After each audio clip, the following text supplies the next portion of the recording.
Vamos orar então. Está me ouvindo? Tô sim, Está dona. ouvindo? Tô sim. Senhor Deus e Pai, nós agradecemos ao Senhor por este dia que o Senhor nos deu, agradecemos por tudo que passamos neste dia até agora. E agora, Senhor Deus, quando nós estamos começando o estudo da Tua Palavra, pedimos ao Senhor que o Senhor esteja abençoando a cada irmão que está participando, aqueles que não estão, visita cada um que estiver nesta hora, e abençoa o pastor que trará a mensagem para nós, que o Senhor esteja iluminando os teus servos, que o Senhor esteja abrindo a mente, o entendimento de cada um de nós, para aprendermos cada dia mais a Tua Palavra. Abençoa, Senhor Deus, todos os nossos irmãos e fica conosco, perdoa os nossos pecados, em nome de Jesus. Amém. Amém. Amém. Amém. Vamos abrir as nossas Bíblias em Lucas. Lucas não.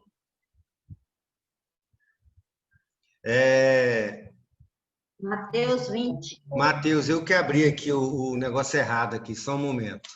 Deixa eu voltar aqui.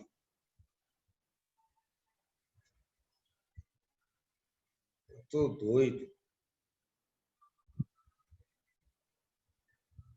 Isso, Mateus 20, versículo 1 ao 16. Eu abri o estudo errado aqui no meu tablet. Aí não dá.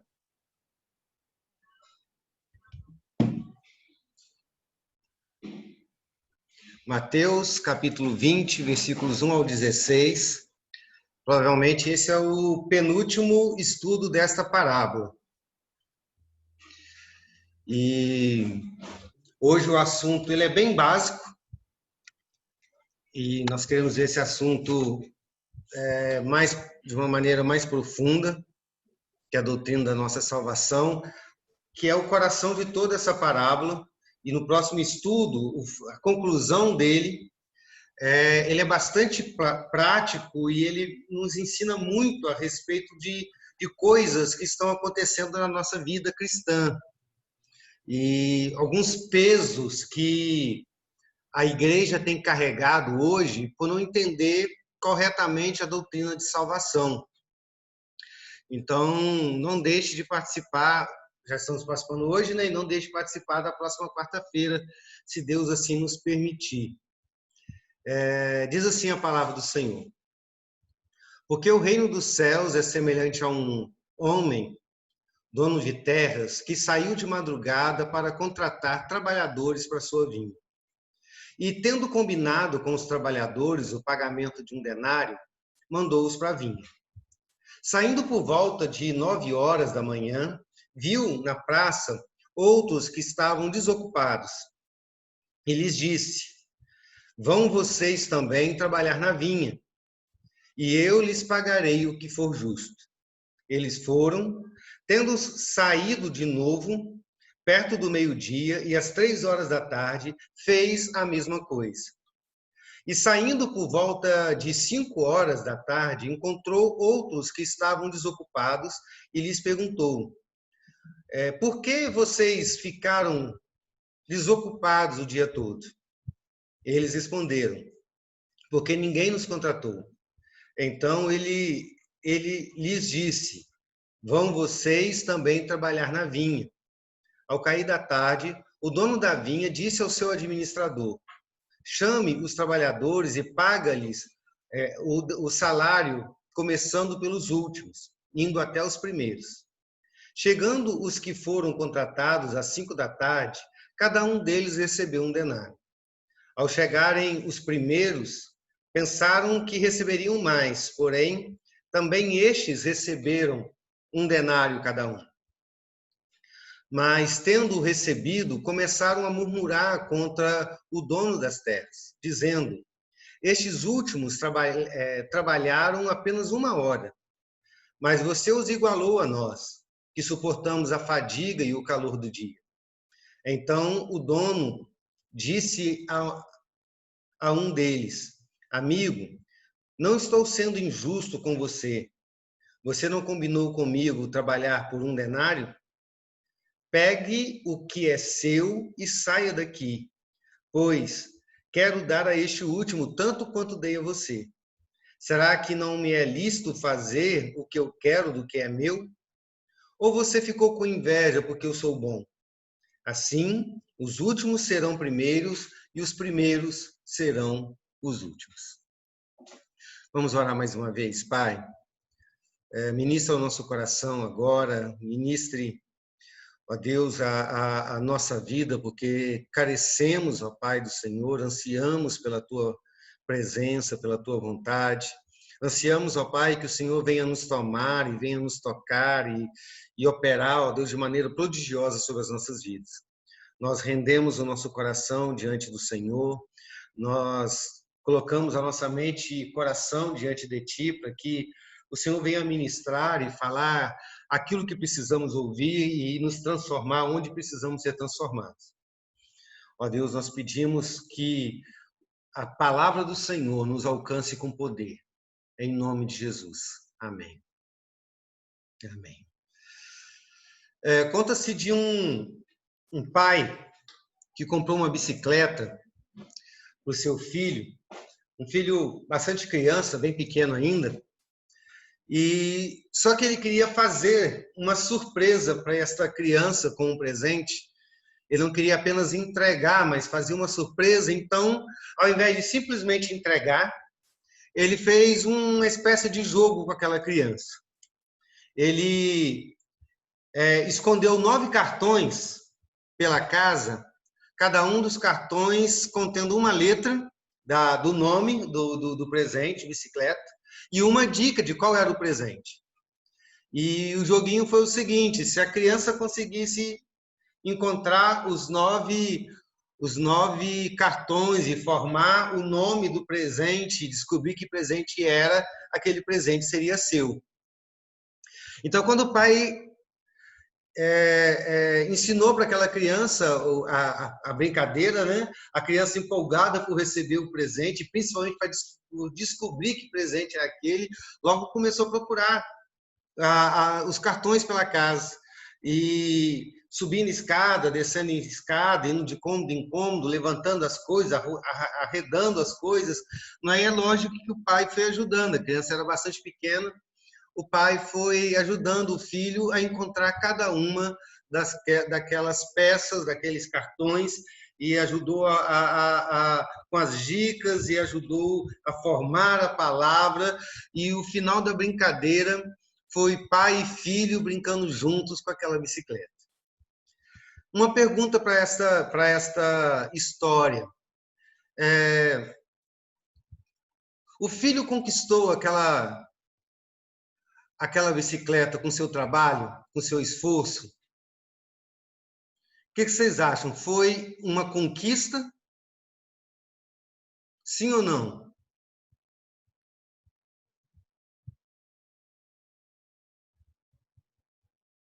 O menino correu pela casa toda, procurou as coisas, levantou coisas, arredou móveis, conseguiu encontrar, conseguiu juntar as letras, conseguiu entender as dicas. Foi resultado do trabalho dele? Sim, Claudinha. Eu acho que não. Eu acho que não. Ele encontrou, né? Ele foi conduzido pelo pai até o brinquedo. Assim como Deus tem falado com nós através, né, durante toda a nossa caminhada. Então, eu creio que ele foi levado pelo pai até o objeto, né, que era o presente, a bicicleta. Não foi conquista dele. Alguém concorda, discorda com a Claudinha? Porque o pai colocou, né, as dicas. Então, foi como se estivesse mapeando onde estaria o brinquedo. Então, eu acredito que foi o pai que conduziu ele até o brinquedo. Então, quem mais? Sim, Daniel. Na verdade, a bicicleta foi conquistada pelo pai. O pai simplesmente apresenteou o filho, dando ele algumas coisas para ele encontrar. Mas o mérito da conquista, porque o pai que construiu essa bicicleta para ele. A resposta exata, correta é esta mesmo. Né? Foi conquista do filho? É lógico que não. Sabe por quê? Porque a bicicleta já era dele. O pai já tinha dado aquela bicicleta para ele. Né? O que aconteceu foi que o pai deu para ele uma oportunidade de um relacionamento entre filho e pai, enquanto o pai lhe dava o presente. Né? Não foi, se o menino não tivesse achado, ele não teria deixado de receber o presente. O pai comprou o presente, o pai pagou o preço, o pai entregou o presente e o pai conduziu a criança, como vocês bem falaram, até a solução do caso, até os locais corretos, os procedimentos corretos para que ele recebesse aquele presente que o pai já tinha providenciado para ele. Né? E isso tem muito a ver com o assunto da parábola que nós estamos estudando, porque a parábola dos trabalhadores da vinha fala a respeito de salvação, fala sobre a entrada do rei no reino, esse que é o tema. E nós temos caminhado devagar nessa parábola, que eu disse que a mensagem da parábola é muito simples, não tem pegadinha, mas é muito profunda. Então, nós começamos caminhando em cada ponto dessa parábola devagarzinho para absorvermos a profundidade do que ela está nos ensinando. Né? E nós vimos, por exemplo, logo no início, o contraste existente entre o pai, entre o proprietário e o empregado, né, os diaristas. O proprietário era autossuficiente, dentro da perspectiva humana, ele tinha para si e tinha de sobra e tinha para abençoar outros, enquanto os diaristas eram miseráveis e totalmente dependentes de uma ajuda diária, do trabalho diário. Isso mostra uma separação, um contraste eternamente maior entre o Deus Santo, Todo-Poderoso, perfeito, puro, e nós, miseráveis pecadores. Né?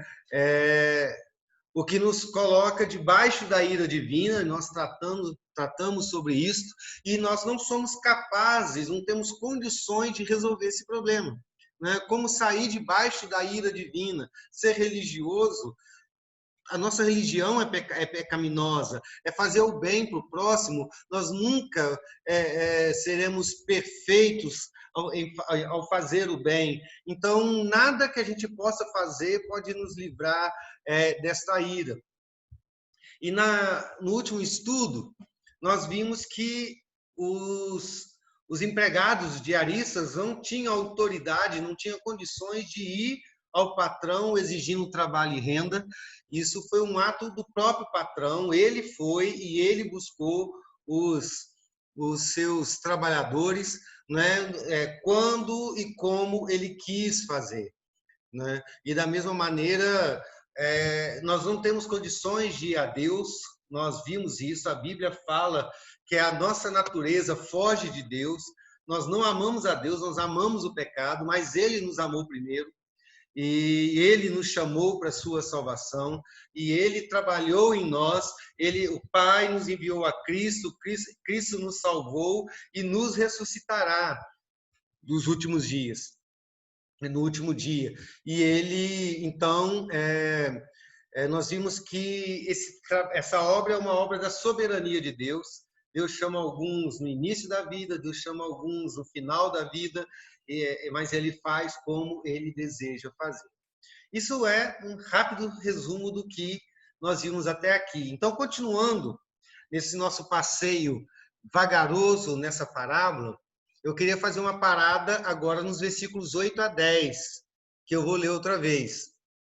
Ao cair da tarde, o dono da vinha disse ao seu administrador: chame os trabalhadores e paga-lhes o salário, começando pelos últimos, indo até os primeiros. Chegando os que foram contratados às 5 da tarde, cada um deles recebeu um denário. Ao chegarem os primeiros, pensaram que receberiam mais, porém estes também receberam um denário cada um. Vamos fazer uma análise simples dessa parábola, desse trecho da parábola.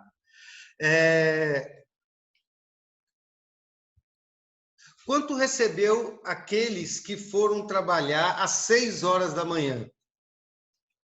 Quanto? Quem pode falar? Daniel fez assim, a Sônia também. 1 denário. 1 denário. Ele trabalhou o dia inteiro, 12 horas de trabalho. O texto mesmo, nos versículos seguintes, vai dizer, eles vão reclamar dizendo que trabalharam o dia inteiro e nas piores horas. Né? Pegaram o calor do dia, o sol a pino, naquela região desértica, e era um trabalho cansativo, era um trabalho braçal, pesado. Então, eles trabalharam o dia inteiro, trabalharam muito, trabalharam debaixo de dificuldade e receberam 1 denário.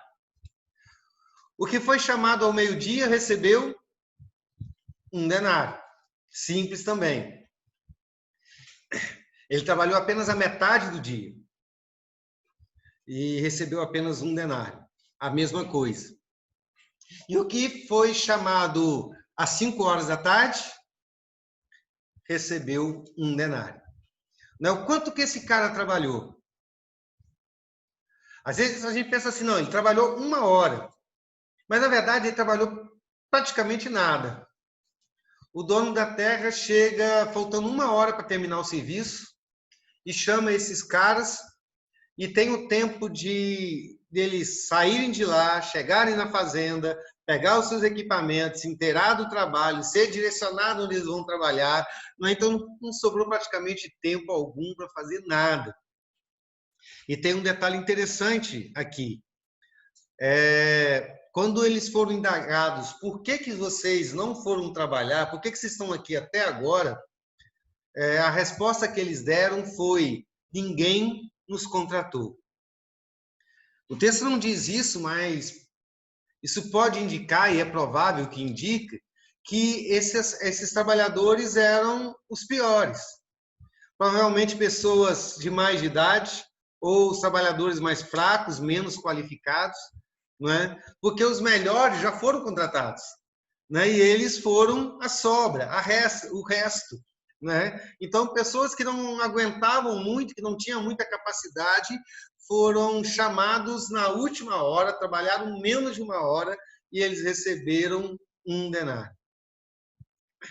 A análise simples que a gente tem que fazer desse quadro é o quanto o trabalho dessas pessoas influenciou no salário que eles receberam.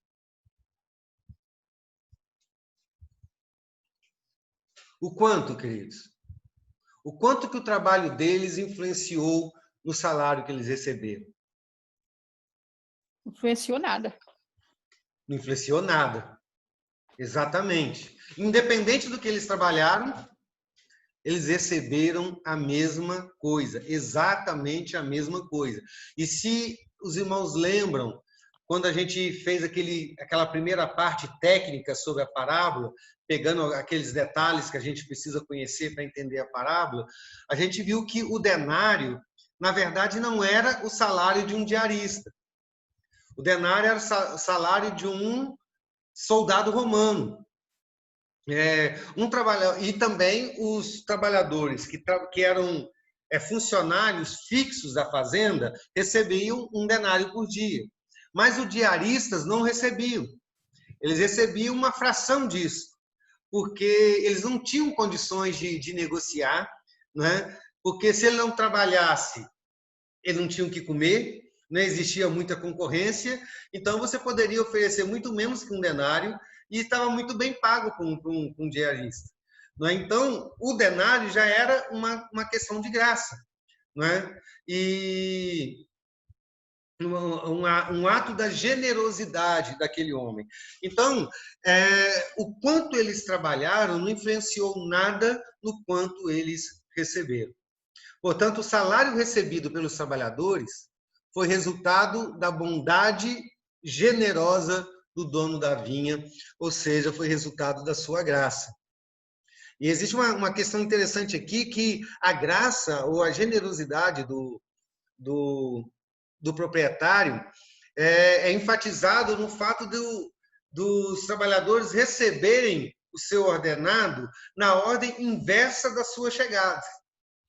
Não é? Porque o lógico seria que os que trabalhavam mais, os que trabalharam mais, recebessem primeiro. E eles estavam mais cansados. Mas Jesus inverte a ordem nessa parábola. Não é? Se o proprietário começasse dos primeiros para os últimos, a parábola poderia trazer a ideia de que os primeiros receberam o que era justo e os últimos receberam segundo a graça do proprietário. Mas ao começar pelos últimos, a mensagem da parábola é clara. Não é? Todos receberam pela graça. O que trabalhou 1 hora, recebeu um valor.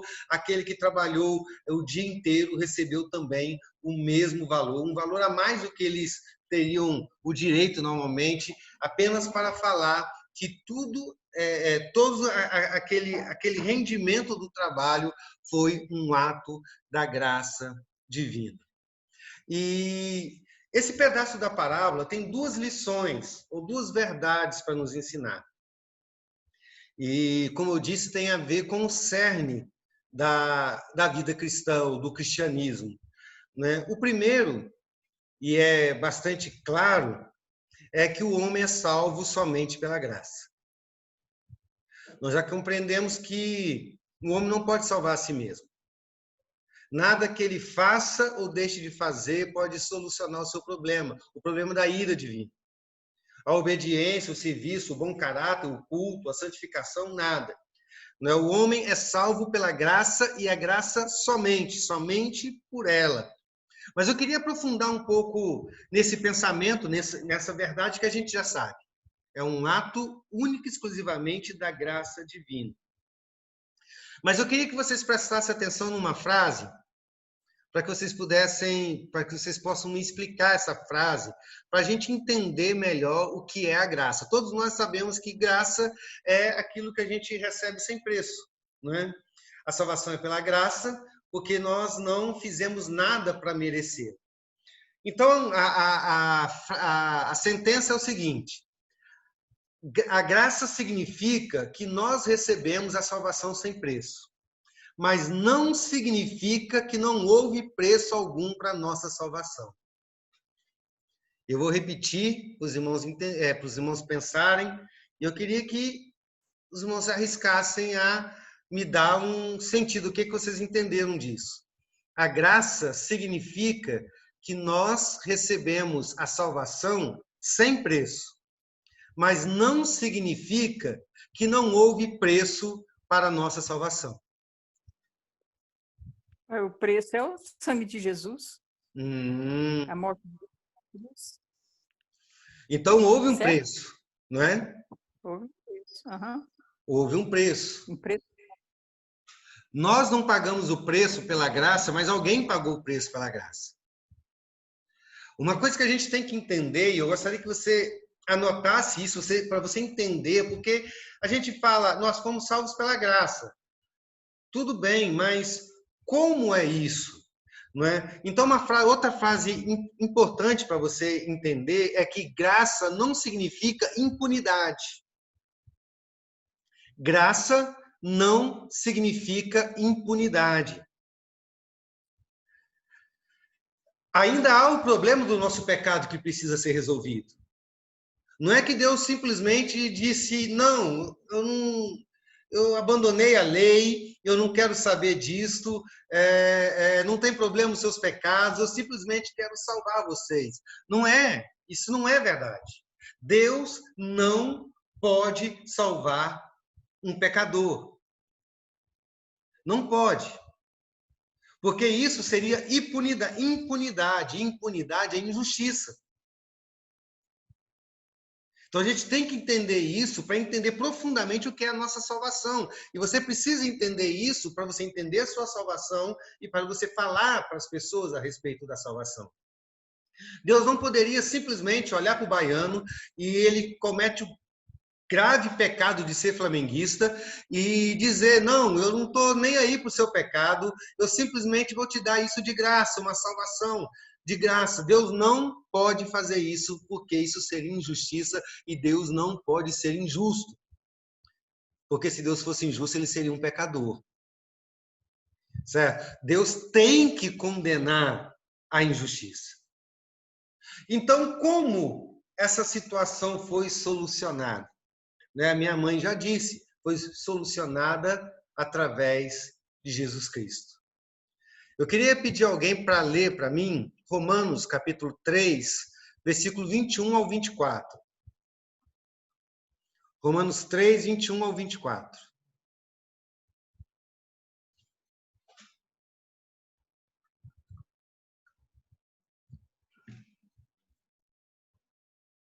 Quem achar, pode ler. Vou ler, pastor. Leia, Claudinha. Mas agora, sem lei, se manifestou a justiça de Deus, testemunhada pela lei e pelos profetas. Justiça de Deus mediante a fé em Jesus Cristo, para todos e sobre todos os que creem, porque não há distinção, pois todos pecaram e carecem da glória de Deus. E até 24. Sendo justificados gratuitamente por sua graça, mediante a redenção que há em Cristo Jesus. Amém. Esse texto é muito poderoso, né? A gente já conhece ele.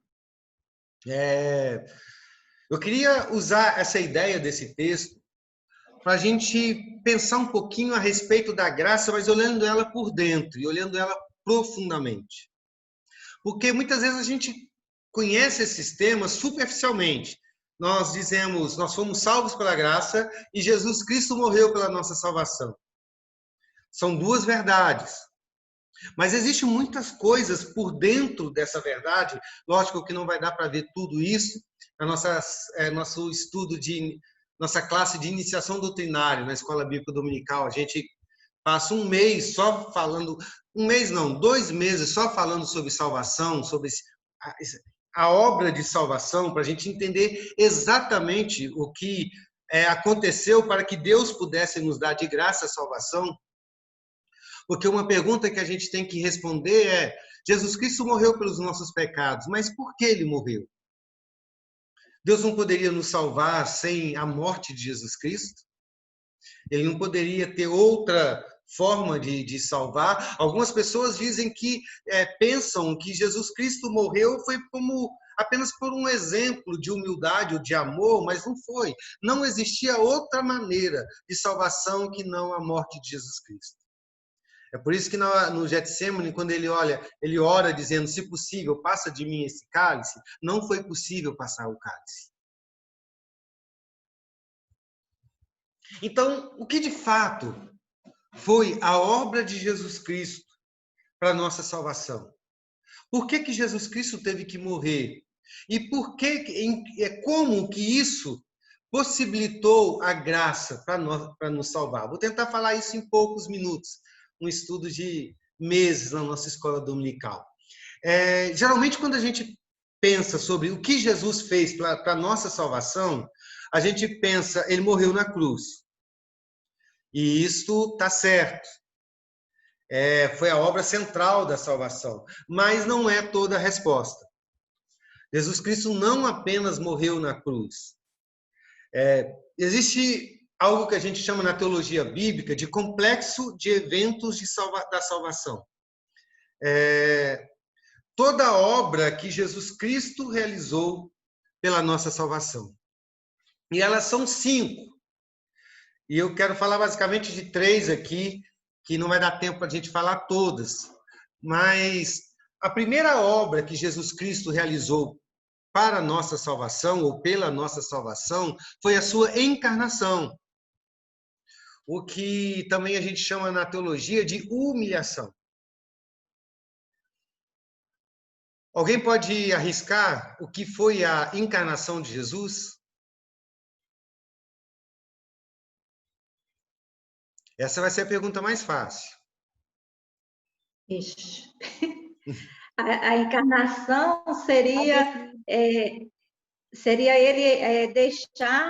assumir, né, a natureza humana, né, e não que ele abandonasse a Trindade, mas ele se fez homem, a natureza de homem pecador. Tornou-se Exatamente. né? De homem pecador, não, mas de Marcelo, homem. Sim, mãe. De homem. É isso.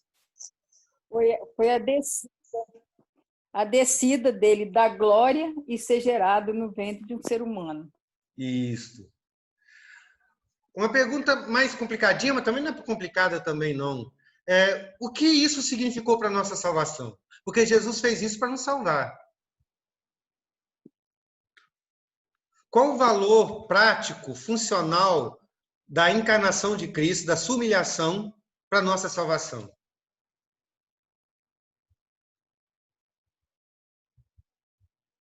Um de cada vez.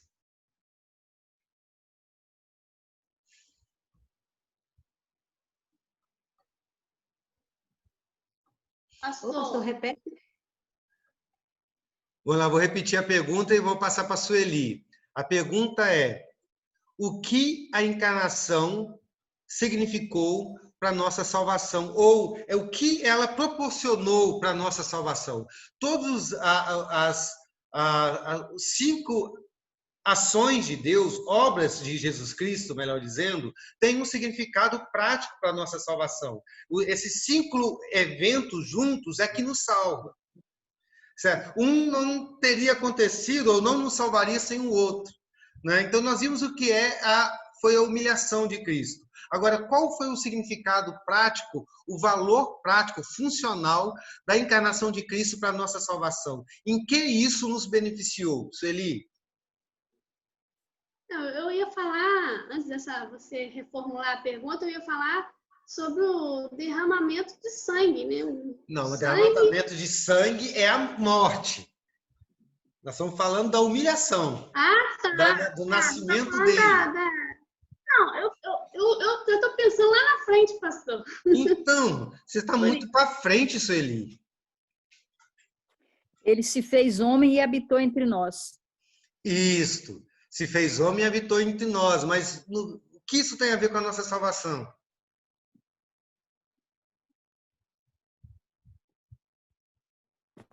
Alguém se arrisca mais? A gente está no caminho, só falta o final.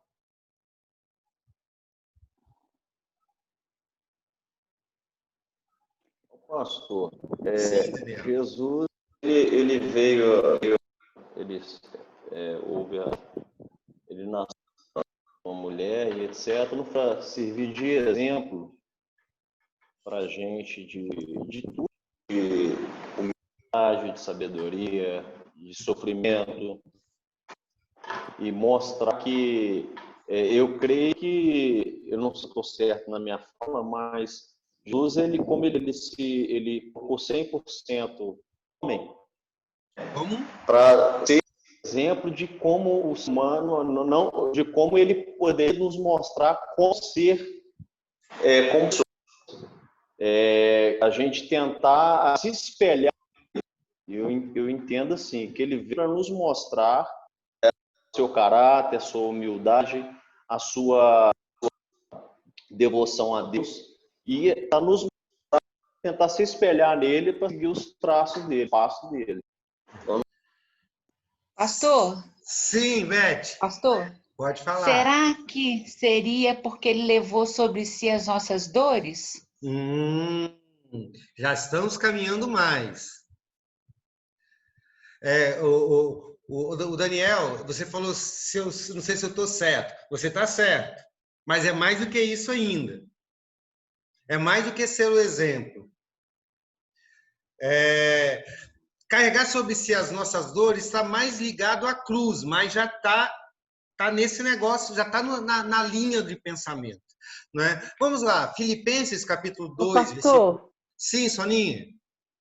Aqui, no capítulo 1 de João, não está essa resposta que o senhor quer? Capítulo 1 de João, assim, no início, a sua mãe falou que ele era o verbo estava com Deus, e o verbo era Deus. Isso. Ele estava no princípio com Deus. Todas as coisas foram feitas por intermédio dele, e sem ele nada do que foi feito se fez.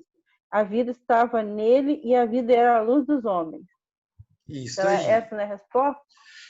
Todas as respostas que foram dadas está dentro dessa doutrina, dessa verdade. Está faltando uma palavra para a gente entender, de fato, o processo de salvação.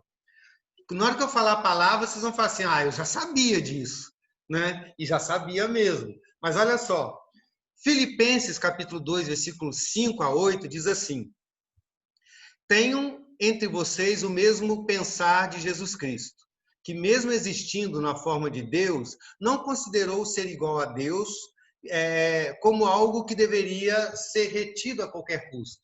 Pelo contrário, ele se esvaziou, assumindo a forma de servo, tornando-se semelhante aos seres humanos e reconhecido em figura humana, ele se humilhou, tornando-se obediente até a morte e morte de cruz. Aqui nós temos dois eventos desse complexo de eventos que Jesus realizou na cruz pela nossa salvação. Então, primeiro, a encarnação consiste em que a segunda pessoa da Trindade, Jesus Cristo, se esvaziou da sua glória divina e se tornou ser humano. Nasceu como homem, viveu como homem e sofreu como homem. Um ponto importante para a gente entender a doutrina sobre Jesus Cristo e entender a doutrina da nossa salvação, e aí, consequentemente, a doutrina da graça, é que Jesus, como homem, ele não era uma mistura entre Deus e homem. Acontece um outro milagre tão fantástico quanto o milagre da Trindade. Existe um Deus só em 3 pessoas. Isso é algo que a gente não pode imaginar, explicar, entender, só pode acreditar pela fé. Existe um Deus só em 3 pessoas. Mas no tempo da encarnação, a segunda pessoa da Trindade se tornou homem, se tornando então uma pessoa com 2 naturezas. A natureza divina, porque ele não deixou de ser Deus, e a natureza humana, que nasceu de Maria. De vez em quando a gente vê aí dizendo Maria, mãe de Deus, ela não é mãe de Deus, porque Deus não tem mãe, ela é mãe da natureza humana de Jesus Cristo. E essas 2 naturezas, elas não se confundem, elas não se misturam. Jesus Cristo, quando habitou aqui na Terra, ele era, ao mesmo tempo, 100% Deus, onisciente, onipresente, onipotente, mas também 100% homem. E um homem exatamente como nós. Deus não morreu na cruz para nos salvar. Quem morreu na cruz para nos salvar foi um homem, porque Deus não morre. Quando Jesus Cristo disse que ele não sabia o dia e a hora da sua volta, como que ele não sabia se ele é Deus e ele o Pai é um? Ele disse como homem, porque como homem ele não sabia. Quando Jesus Cristo nasceu de Maria, ele era uma criança normal. Ele não nasceu sabendo falar, conhecendo o universo, Não, ele tinha a mente de uma criança, teve que aprender a andar, teve que aprender a falar. Se não desse comida para ele morria de fome. Se não protegesse, ele caía no buraco, né? Ele sujava as fraldas. Era um ser humano exatamente como nós. Isso é muito importante. Por que é importante a gente saber que Jesus era um ser humano exatamente como qualquer um de nós, podendo inclusive ser tentado pelo pecado como foi, mas não caiu? Porque Deus não pode ser tentado pelo pecado, o homem pode. Então, a natureza de Jesus Cristo, como homem, é exatamente a minha natureza, a natureza do Daniel, a natureza da Sônia, de cada um de nós. Por que isso é importante? Aí tem a palavrinha que eu falei que faltou. Não é? Porque dessa maneira, Jesus se identificou conosco. A palavra é identificação. A mãe falou dele habitar entre nós. Não é? Mas vai além ainda, porque ele se tornou um de nós. Ele se tornou um da raça humana. E qual é a importância dele se tornar um da raça humana? Um idêntico, um da nossa espécie, um membro da humanidade. Qual a importância disso? A importância disso, queridos, é que ele se tornou o representante de toda a humanidade.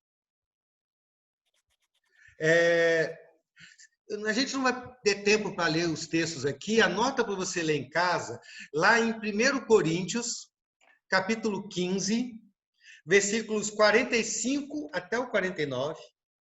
1 Coríntios 15, 45 até o 49.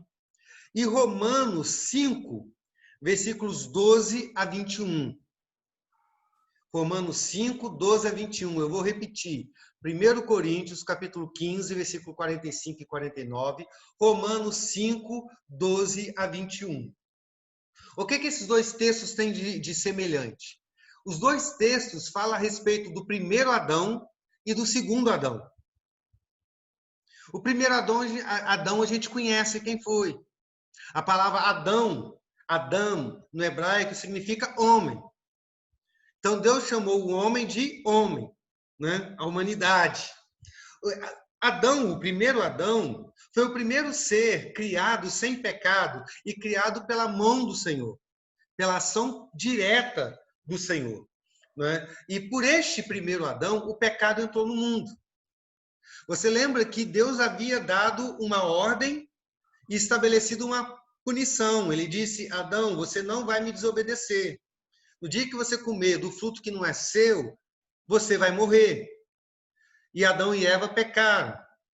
E Adão, como representante da raça humana, o primeiro criado, né, sem pecado, como ele pecou, toda a raça humana peca com ele. Por quê? Porque ele era a única raça humana que existia. Toda a raça humana era Adão e Eva. Eles pecaram, então toda a humanidade pecou e começou a nascer com a sua natureza corrompida. Então, tanto o texto de Coríntios como de Romanos fala do segundo Adão, o segundo homem, também criado por intervenção direta de Deus, sobrenaturalmente, e também criado sem pecado. Quem é o segundo Adão? Jesus Cristo. Então, perceba que, exatamente como Adão foi representante da humanidade, Jesus Cristo é também um representante da humanidade. Ele é o nosso representante. Então, por isso que não existe injustiça na cruz. Porque, se não fosse assim, a cruz seria injusta. Você pensa, o Daniel pecou. Aí vem uma outra pessoa e diz, eu vou pagar o preço, eu vou para a cadeia no lugar do Daniel. Isso é justo? Não é. Um filho comete um assassinato e o pai chega e diz, não, eu vou para a cadeia no lugar dele, deixa ele solto. Isso não é justo. Se Deus tivesse punido simplesmente Jesus no nosso lugar, isso seria injusto. Mas por que não foi injusto? Porque Jesus Cristo na cruz era a própria humanidade. Não é simplesmente que ele morreu no meu lugar. É mais do que isso. É que eu estava com ele na cruz. Você estava com ele na cruz. Nós estávamos com ele na cruz, representado nele, porque ele é o nosso idêntico. Ele se identificou conosco, ele é o nosso representante. Antes de passar para você, Daniel, é isso que a Beth falou. Por isso que eu falei, olha, tá certo, tá faltando uma coisinha. Porque aí ele assumiu sobre si os nossos pecados. O pecado de Adão e o pecado de toda a humanidade. Porque ele é o segundo Adão. Então ele assumiu sobre si os nossos pecados. Por isso a encarnação de Cristo é fundamental para a nossa salvação. Se não fosse a encarnação, a cruz não teria sentido. Sim, Daniel? Não, pastor. Eu só quero fazer um comentário que é tão tremendo isso. Deus sente a presença de Deus quando Deus fala com a gente através da palavra, né? Deus é tão misericordioso e justo ao mesmo tempo que Deus não poderia se contradizer, né? Ele teria que dar Adão. E quando a gente estuda, nunca tinha ouvido falar numa situação dessa, a verdade é essa. E quando a gente passa a entender o que realmente Deus quer da Bíblia, é algo fascinante. E a gente vê quanto é bom, quanto é misericordioso. Porque ele criou um Adão para nos representar por nós, para a gente ter direito, através de Jesus Cristo, a alcançar a salvação. Ele amou o homem, a humanidade de tal maneira mesmo, ele fez uma misericórdia dessa com a gente. Quando a gente começa a estudar, Deus começa a falar com a gente através da palavra, a gente começa parece que a flor poderoso na gente de Deus, que realmente a nossa visão, a verdade é essa. A gente começa a ver de maneira tão inexplicável. Falando isso por mim, que tem acontecido nesses estudos, porque às vezes a gente deixa de ouvir muitas coisas profundas assim, e a gente, onde cai naquele, a gente não tem conhecimento, a gente acaba sendo enganado, ouvindo falsos profetas, mas quando a gente entende o que Deus quer com a gente, os nossos olhos espirituais, os nossos cosmos, a gente começa a ver as coisas totalmente diferentes. É só um comentário. Mas é exatamente isso, Daniel. A gente precisa entender as coisas mais profundamente para entender o que de fato Deus fez por nós. Não é? Quando a gente olha o que foi de fato a cruz de Cristo, aí que a gente entende que de fato o que a gente pode fazer se não receber essa graça. Não é? Eu ir no culto vai influenciar alguma coisa para essa salvação? Eu ser uma pessoa melhor vai influenciar? Nada vai. Não é? Então, e eu convido a todos, quando a gente reiniciar a nossa classe de iniciação doutrinária na Escola Bíblica Dominical, né, todos são convidados a participar.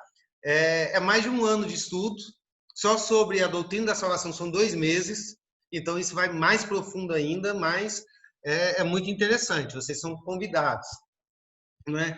Então foi isso que aconteceu. Então a primeira coisa que aconteceu para a nossa salvação, e eu tenho que adiantar aqui, porque já são 8h30, foi a encarnação. Então, o que Jesus Cristo fez para nos salvar? Ele se tornou homem, a primeira coisa. A segunda, e a Sueli já falou a respeito dela, é a morte de Jesus. A morte de Jesus Cristo, a gente não vai ler os textos que os irmãos já conhecem todos eles. Mas uma coisa que os irmãos precisam saber é que a morte de Jesus Cristo é muito mais profunda do que pode parecer. Não foi simplesmente uma morte de cruz, porque muitas pessoas eram crucificadas naquela época. Inclusive, no mesmo dia em que Jesus estava sendo crucificado, haviam 2 ladrões sendo crucificados. Não é? Então, muitas vezes a gente ouve que alguma coisa dizendo assim, nossa, não existe dor tão grande como a dor da cruz. Né? E, de fato, não deve existir. Mas a dor da cruz foi muito menor do que uma dor maior que aconteceu ali. Né? Como já foi falado, a Beth disse, a Sueli falou, né, as 2 palavras se complementam. Jesus Cristo, como o segundo Adão, e o Adão perfeito, porque não pecou, ele assumiu como membro da raça humana todos os pecados da raça humana, assumiu para si. E qual é a pena, a punição que a Bíblia fala? Qual a punição para o pecador? Não é? A Bíblia fala que a punição para o pecador é a morte. E quando ele fala da morte, não é sepultura. Quando a Bíblia fala da morte, está falando da segunda morte, está falando do inferno, que é a ira divina derramada sobre o pecador. Então, queridos, quando Jesus assume o nosso pecado, ele se torna maldito em nosso lugar. Então, todo o juízo de Deus que cabia contra todos os pecados de toda a humanidade cai sobre Jesus. Existe na cena da cruz uma frase que é sem precedentes. Quando Jesus diz, Deus meu, por que me desamparastes? Ou por que me abandonastes? Se você unir essa frase com a doutrina da Trindade, que você sabe que o Pai, o Filho e o Espírito Santo são um, e existe uma comunhão plena e perfeita entre todas as três pessoas da eternidade, esse é o ser de Deus, e você imagina que na cruz Jesus disse, o meu Pai me abandonou. Isso tem um significado poderoso, porque o que aconteceu ali, queridos, é que por toda a eternidade, foi o único momento em que a comunhão entre o Pai e o Filho é rasgada. E por que essa comunhão foi rasgada? Porque naquele momento, toda a ira divina estava sendo derramada sobre Jesus. Jesus sofreu na cruz toda a eternidade do nosso pecado. Esta foi a principal dor de Jesus Cristo, que não pode ser descrita em filme nenhum. Não é o fato dos cravos estar nas suas mãos e nos seus pés, a coroa de espinho na sua cabeça. Isso tudo foi extremamente doloroso, mas o pior de todas as dores foi o inferno. Foi o peso da ira divina. Que o Pai, sendo santo, não podia ter comunhão com seu filho pecador. E na cruz, essa comunhão foi rasgada e Jesus sofreu a ausência plena e eterna do Pai na cruz, que é a morte eterna. Então foi esse o significado da morte. O significado da humilhação foi o Senhor Jesus ter se tornado um de nós. E o resultado da morte foi Jesus ter pago os nossos pecados, porque a ira divina caiu sobre ele. A senhora quer falar, mãe?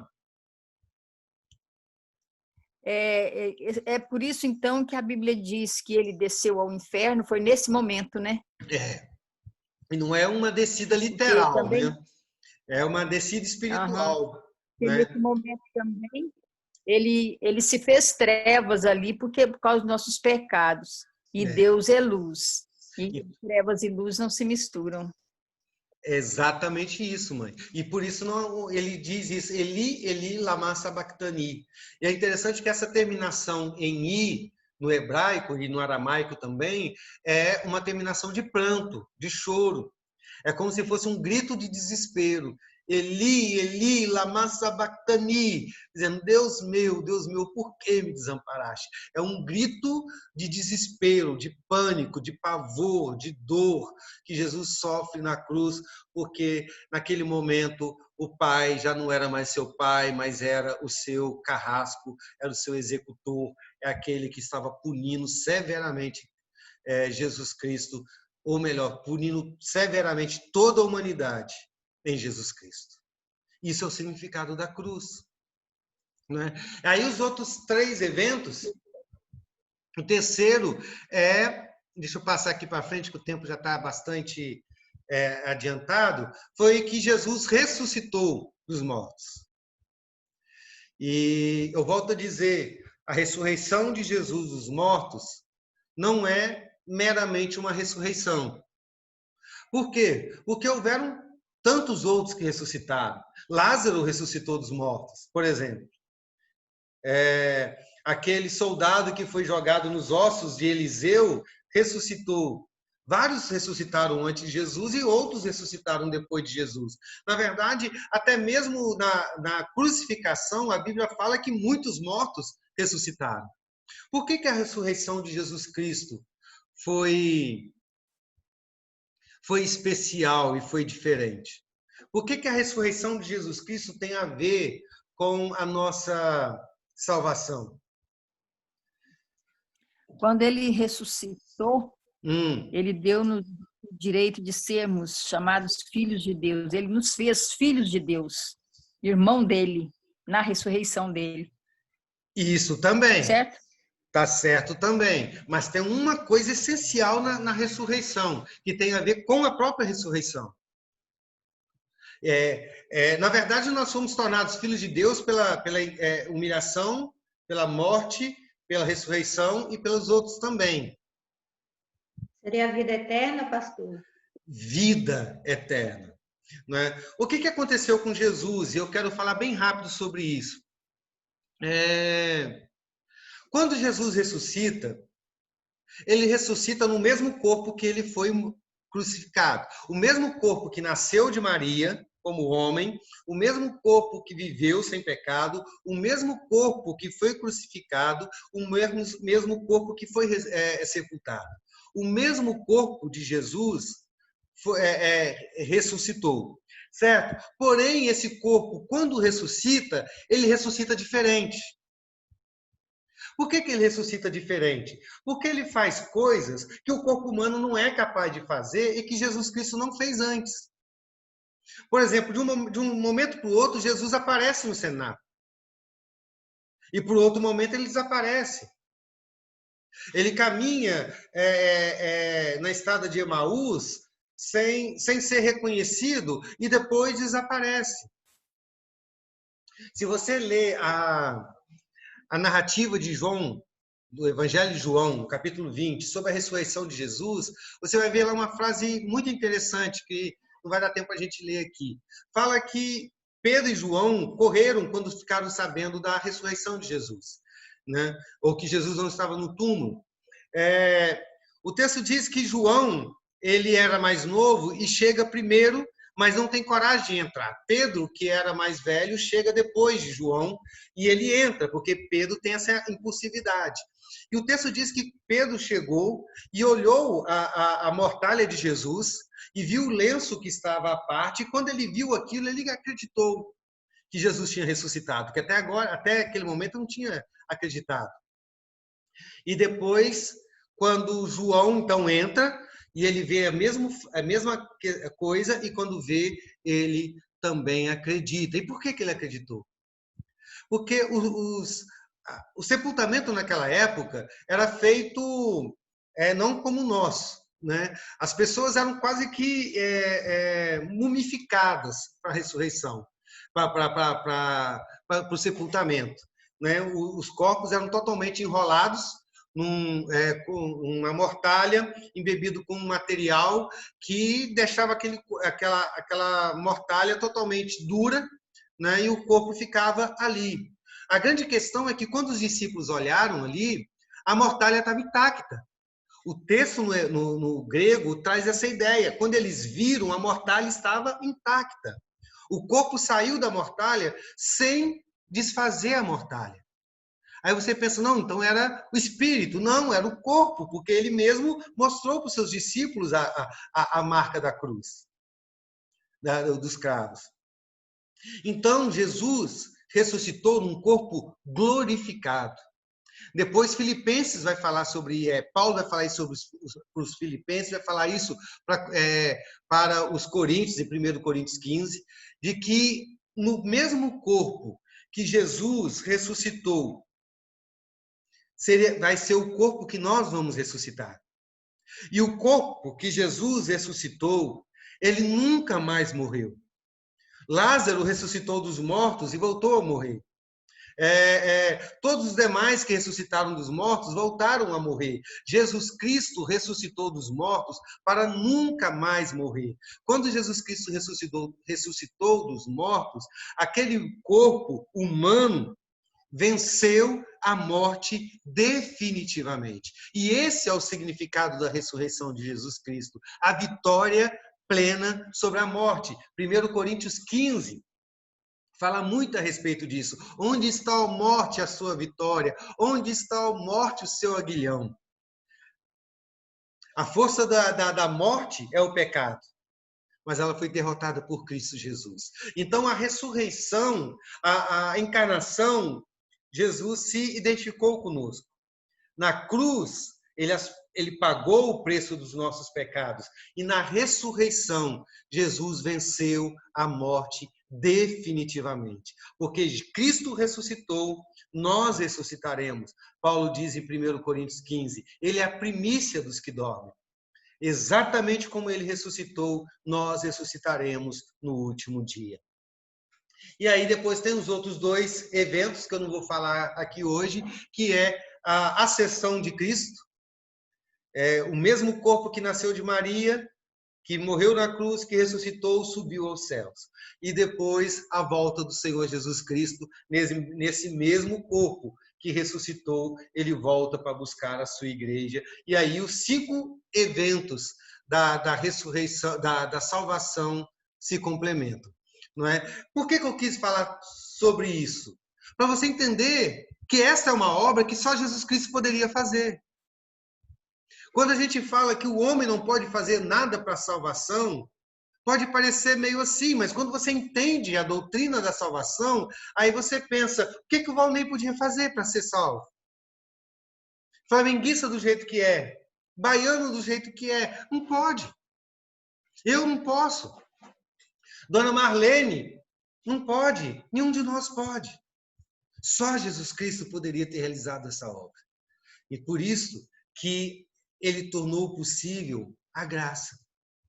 A graça se tornou possível na obra de Jesus Cristo, na sua encarnação, na sua morte, na sua ressurreição, na sua ascensão, quando ele sobe e o sangue de Cristo é derramado sobre o Pai, dizendo, olha, o preço foi pago, e aí a comunhão é reatada, e o Espírito Santo vem para ficar com a igreja. Tudo isso a gente falaria se desse tempo, e depois na volta do Senhor Jesus Cristo, quando então a obra é completa, e aí nós somos eternamente salvos e nunca mais pecaremos e nunca mais estaremos distantes do Senhor. Então o homem não pode fazer essa obra, só o Senhor pode. E para a gente terminar o nosso estudo, queridos, olha, só peço perdão pelo tempo, mas eu disse que isso é apenas a primeira verdade. Né, que esses versículos mostram, que o homem é salvo pela graça somente. E a segunda verdade, ou que esse pedaço da parábola quer nos ensinar, é que pela graça todos nós receberemos igual salvação. Todos nós receberemos igual salvação. Nós vimos que todos receberam o mesmo salário, um denário. Isso foi um ato da graça do proprietário, de forma que não existia espaço para orgulho e vanglória, e nem também para menosprezo e depreciação. Ninguém podia dizer, eu recebi mais porque eu sou mais, você recebeu menos porque era menos. A lição que isso nos traz é que Deus concede a mesma graça a todos. O ladrão na cruz, que se converteu no final de uma vida de extrema crueldade, entrou no mesmo paraíso, onde está desfrutando da mesma vida eterna e da mesma comunhão com Cristo do que Pedro, Tiago, João, que literalmente deram suas vidas por amor ao Senhor Jesus Cristo. Eles estão no mesmo céu. Todos receberam um denário. Então, meus irmãos, a respeito do céu, não importa quanto tempo você trabalhou, quão difícil ou fácil foi a sua vida cristã, se você fez o máximo ou o mínimo, se você morreu como mártir, se você se converteu na adolescência ou no final da sua vida, se você for cristão, você estará com Cristo, igualmente, no mesmo céu, com o mesmo Cristo. Não importa se você foi coletor de impostos, prostituta, mendigo, cego, religioso. Todos compartilharão a mesma vida eterna com aqueles que foram cristãos a vida inteira. O mesmo céu com aqueles que pregaram e salvaram milhares de pessoas. O mesmo céu com Moody, com Spurgeon, com Finney, com John Wesley, Charles Wesley e todos esses grandes da história. Porque o céu não é uma recompensa por um serviço bom feito. O céu é um ato do amor de Deus. É certo que, como cristão, nós temos que trabalhar para o Senhor. Nós temos que dar o nosso melhor para Ele, dedicar toda a nossa vida. Nós somos chamados para isso. Nós não somos chamados apenas para entrar na vinha, nós somos chamados para trabalhar na vinha. E nós temos que fazer o melhor. Mas nós não fazemos isso para conquistar um salário melhor. nós fazemos isto por amor ao nosso Deus.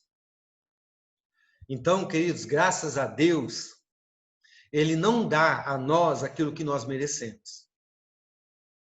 Quando chegarmos ao céu, todos nós viveremos na casa do Pai. Todos nós. Todos nós. Todos nós estaremos lá juntos glorificando a Deus.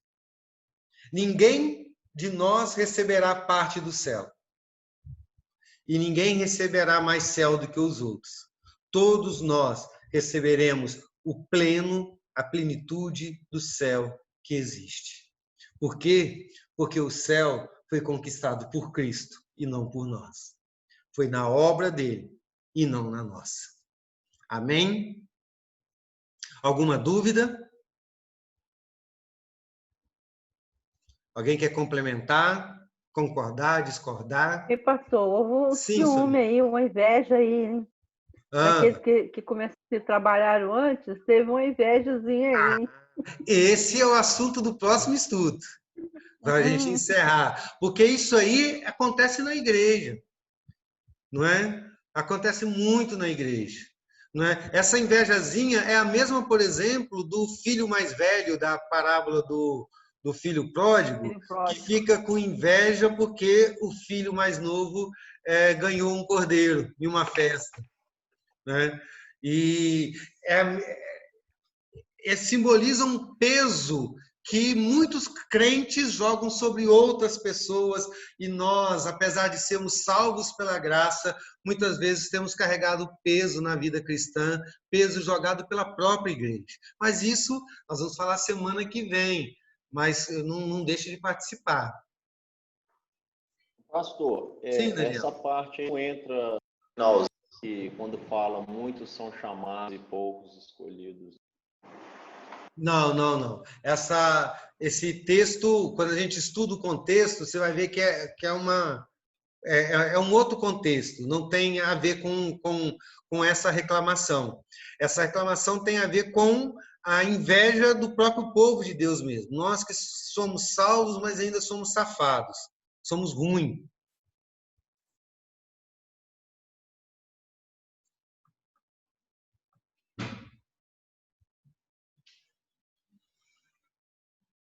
A Érica colocou aqui eu acho que foi uma resposta, perguntou que, Érica, eu sou tão ruim com o computador que às vezes eu só vejo no final. Né? Ela colocou que foi estabelecida a comunhão com o Pai. Né? Foi de uma das perguntas que eu fiz e eu não vi. Desculpe, Érica. Alguém mais quer falar?